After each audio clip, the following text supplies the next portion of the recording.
What is money? Is the dollar a store of value? Fiat paper currency is just that. A paper IOU issued from a government that is decreed to be worth something. But it lacks two very important components, tangible and intrinsic value. Hard money assets such as gold and silver have intrinsic value that paper currencies do not. Note, every gold-backed currency has succeeded, while every non-backed fiat currency experiment has failed. A 100% failure rate. And that's a pretty scary thought, since the dollar is the currency that most rely upon as their foundation of their investments. By trading dollars for silver and gold, you can sidestep these dollar-related debasement issues. Now, on this chart, I just want to focus on a couple of points. You'll see from 1900 that gold and silver tracked in a very stable way up until the Depression, and then, of course, the dollar lost quite a bit of purchasing power, where gold had a slight, really negligible move to the upside.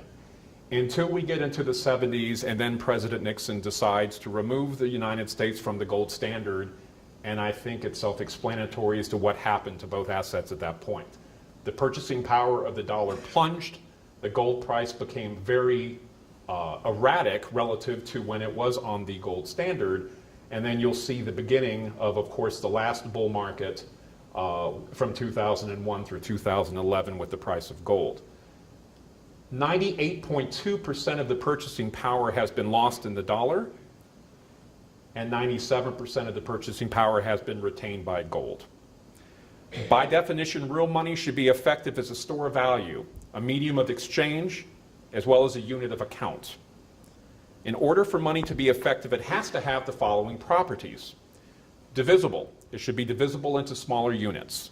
Portable, able to carry it around and to have high value. It should be able to be contained in small space and weight. Homogeneous, meaning that one unit should be the same as any other unit. Durable, it should not be able to be easily destroyed or eroded. And valuable, it should have intrinsic value. Normally, because it is desirable, it should not be able to be created or discovered without reasonable effort. And based on that criteria, physical gold and silver are the two best assets that fit those properties. Therefore, both will be the assets in most demand when confidence fails in fiat currencies.